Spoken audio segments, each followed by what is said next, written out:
Hey guys, it's Bando, this is Breakfast of Bando, and this is a bit of a change of pace for this video, as I wanted to cover a slightly different, a different game. It's not the Heresy. This is actually for historical Second World War, and I wanted to touch on a manufacturer called Jeff, who runs a website called Die Waffenkammer. Now, Die Waffenkammer is a website that sells Second World War and First World War resin vehicles. And he does them for all of the major players in the Second World War. He does them in resin and I believe metal as well. I think some of the parts are metal. I can't remember, it has been a while. They all come in this wonderful sort of classic Forge World-y yellow resin. And he often does them in things like 3-packs if you're buying stuff like transports or, things that you're going to need multiples of. And I've ordered from Jeff before, and I've had no problem whatsoever with the quality. I have always been impressed. I bought a large amount of his stowage for some of my other Second World War stuff. And unfortunately, I've never been in a position to actually buy one of his full-on tanks. However, that being said, I just wanted to bring sort of an attention to Die Waffenkammer, as if you follow him on Facebook, you will find out quite regularly that Jeff, who is based in Canada, has to deal with quite possibly the worst post system in the world. And Canada Post has screwed this man over so many times. And it's really kind of, I don't want to say sad. Sad's the wrong word for it. It's infuriating, I must admit, because this guy's doing some stuff that is genuinely unique. We've all seen, models for Shermans and Tigers and King Tigers and stuff. You don't see too many, VK7001s. Because he's done a whole series of After 45, as if the war had continued. You don't see... you don't see a lot of the stuff that's on here. We do all see things like, the Panzerjäger, I can't remember what the actual... Doesn't matter.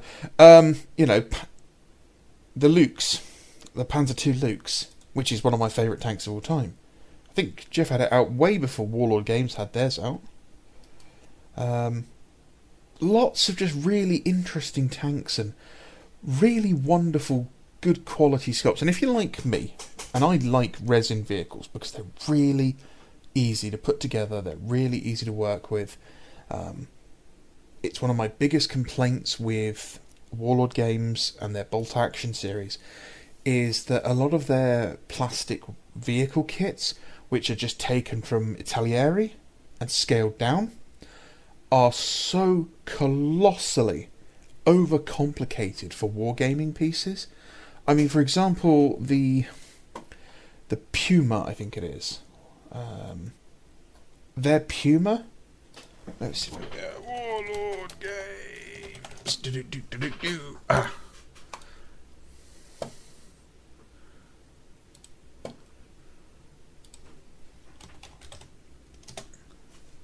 This. Well, a great, it's a good kit. It's, it's an interesting model. First of all, the guy in the top is in a completely different scale to the guys who'll be running around the side of it, so he looks silly. And all of these wheels have, I think, a 3 or 4 piece suspension system underneath them, but the wheels are hollow on the other side. It's just mind-boggling. It's all over the place.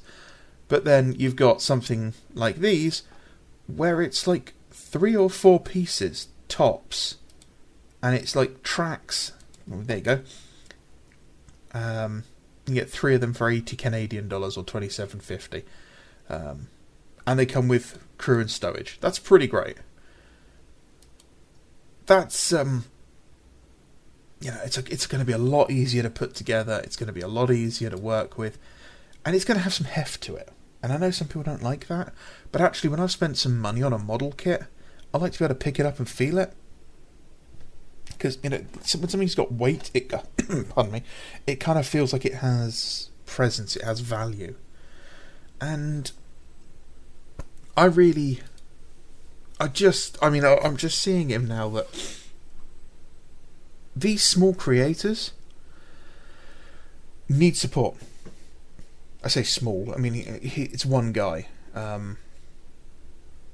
So, if you're into the Second World War, if you're into the historical wargaming, or possibly even if you've just downloaded the new Militia and Cults rulebook, have a look at some of these vehicles, because some of these vehicles would be really cool for some interesting terrain or stand-ins for different things, like the cargo hauler and stuff. I'm sure a lot of your a lot of your games clubs, they're going to be absolutely fine if you put an effort in to make them look interesting. You know, a really cool mechanised militia army in the back of half tracks. That's going to be really cool. And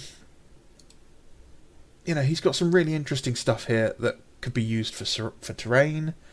Not sure what this is. Oh, Victorian stuff. Okay, that's pretty cool. But yeah, just go to his website, which is diewaffenkammer.com. Have a look at the models. Try having a look at just different creators. You know, we all know Games Workshop, we all know Forge World, we all know what they're capable of, we know what their quality is like. But go and have a look at other creators. Go and have a look at smaller creators. And because these guys will be doing something different. These guys will be doing something that is unique. They'll be doing something that actually caters to your hobby needs. Because big companies like Warlord, like Games Workshop, like Forge World, they'll produce a model that they've been told is going to be profitable. You know, they're gonna pitch a load of models, and then they're only going to look at the most appeal that something has.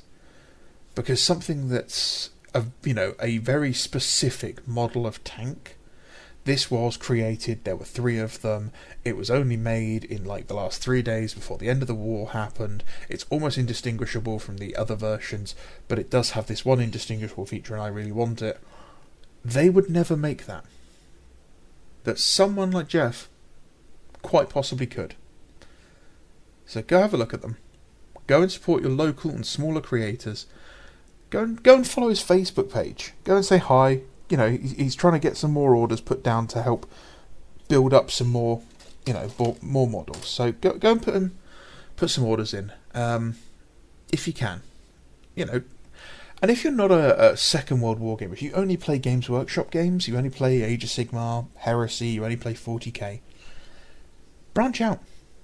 Give it a go. Go to your local gaming club. Not just a Games Workshop store. Go and have a look, see if you've got a local club. And ask someone for a test game of something, a taster. Just say, hey, you play Chain of Command, you play Bolt Action, you play Flames of War or something like that. Can I have a 500 point game just to see what the game's like? Because those people are going to love to do that. Because, wargamers love to share their hobby with people. And I think it is something that we all do in this hobby. Honestly, large portions of us. We come in through Games Workshop, that's all we know for a long time, until we get introduced to something else. Then you put on about 200 pounds, you lose your hair, or your hair grows down into your beard, it gets even bigger, and you just start getting super autistic about tanks.